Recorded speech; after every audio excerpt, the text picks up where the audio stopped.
Una Gibson Les Paul Burst original de 1960. ¿Hay algo que se pueda hacer para que esta guitarra sea más codiciada por un coleccionista? La respuesta es sí, que haya pertenecido a Kirk Hammett de Metallica. Hoy en Guitar Legends Hall vamos a conocer la historia de esta guitarra de Sunny, una Burst que perteneció al guitarrista de Metallica, y también vamos a hablar de qué es lo que caracteriza a las Burst, esa que se conoce como la era dorada de las Gibson Les Paul.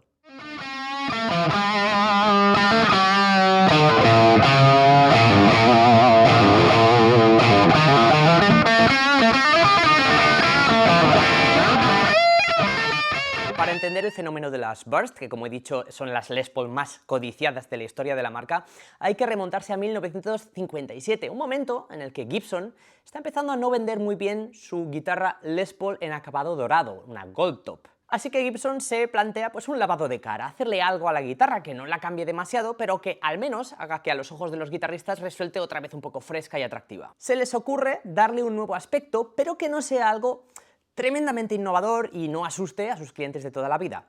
Así que deciden aplicarle el acabado Sunburst, concretamente el Cherry Sunburst, un degradado que va desde rojo en los bordes, ya hablaremos de por qué aquí no hay rojo, luego lo explicaremos, hacia un amarillo anaranjado en el centro. Esa es la razón por la que a esta época de la Gibson Les Paul se le llama Burst, por el Sunburst. No es que el Sunburst fuera algo nuevo, ya lo habían utilizado en otras guitarras anteriores, pero lo que sí que era nuevo es el concepto de que el borde fuese rojo. El Cherry Sunburst era algo novedoso, pero al mismo tiempo daba una sensación de familiaridad porque ya habían visto acabados parecidos. Pero resulta que a pesar de los esfuerzos de Gibson por reavivar el interés de sus clientes por la Gibson Les Paul, no tuvieron un éxito, aquello que digamos, muy fuerte. Entre 1958 y 1960 se vendieron entre 400 y 600 cada año. Poco se imaginaba Gibson que años después estaríamos hablando de la guitarra más deseada de la historia de la marca, más aún por esto, porque solo se hizo 3 años y hay una cantidad muy limitada de Bursts que corren por el mundo. Pero el que haya pocas no es lo único que las hace deseables, y es que las Burst tenían algunos desafíos y algunas idiosincrasias que las hacían aún más atractivas. Descubramos cuáles son.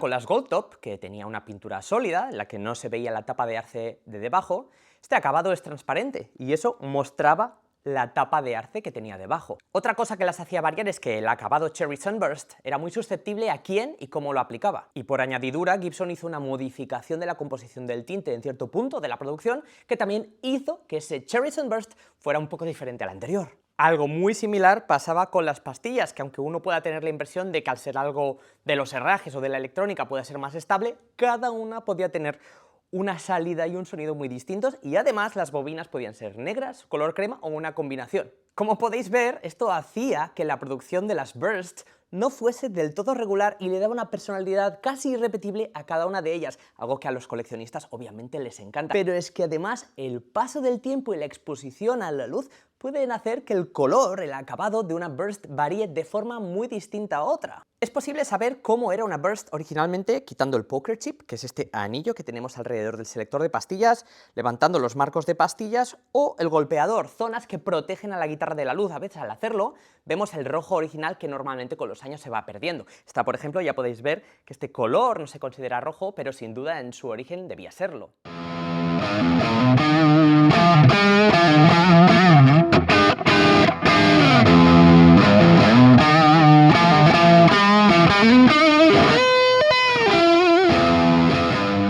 Es famosísimo el caso de una Burst de 1960 como esta, que estuvo 54 años guardada en algún armario de la ciudad de París. En 2022 alguien la encontró y se considera la Burst mejor conservada del mundo. No recibió el efecto de la luz del sol y el acabado está casi intacto. Se llama La Parisienne y ese modelo lo compró Slash de los Guns N' Roses. Sin embargo, la degradación del color no es exactamente un defecto ni algo que los coleccionistas rechacen, sino que al final son diferentes matices a apreciar en una guitarra. Es más, la gente, los coleccionistas, los amantes de la Les Paul, han acabado bautizando a cada tipo de degradación como Lemon Burst, Honey Burst, Iced Tea Burst, muchísimas variaciones que incluso Gibson y otros fabricantes hoy en día utilizan para algunos modelos de guitarra en el que buscan expresamente ese tipo de color y ese resultado originalmente accidental. Con todo, es una mezcla de causas y casualidades que hacen que cada burst sea única y un caramelito para los que aman las colecciones.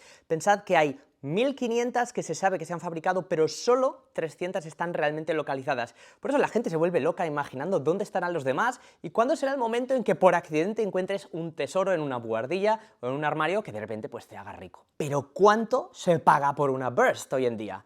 Bueno, en el momento en que se lanzaron, en 1959 o 1958, pagaban unos 265, 270 dólares, al parecer, por una guitarra de estas. Hoy se paga entre 200.000 y 400.000 dólares. Estamos hablando de un aumento, un incremento de más de un 100.000%.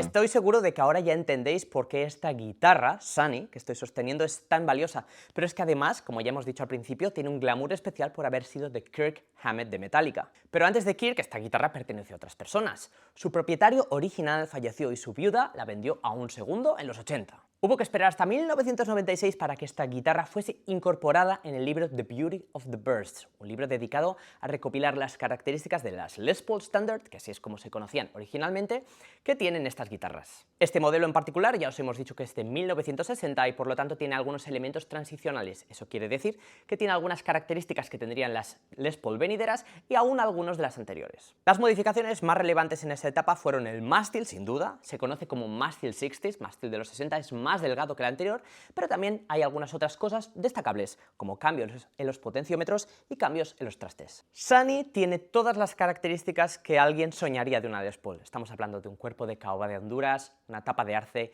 y un diapasón de palo rosa brasileño. Se trata, por lo tanto, de una burst excelentemente conservada, con su puente original ABR1, todas las piezas son originales. Solo tuvo una modificación y es que en algún momento parece ser que se le cambiaron los clavijeros, pero después se le restauraron con unos Kluson históricamente correctos. Y si aún queréis más sorpresas, os digo que aquí dentro, en la cavidad de los controles, quitaríamos la tapa y en la tapa veríamos una firma, la firma de Les Paul en persona. Vamos a despedirnos pues con la última curiosidad. ¿Por qué se llama Sunny? Pues este nombre se lo puso Kirk Hammett porque describe su sonido como tan brillante como si fuese el sol, de ahí lo de Sunny. Hammett la ha utilizado muchísimo, según parece, así que podemos estar seguros de que bastantes canciones de Metallica, y seguramente otras cosas que no son de Metallica, han sonado en sus manos y también en la de sus anteriores propietarios. Así que nada más por ahora, gracias por acompañarnos en el Guitar Legends Hall, una vez más, conociendo pedacitos de la historia de la guitarra eléctrica, aunque en este caso estamos hablando de un pedacito muy grande. ¡Hasta la próxima!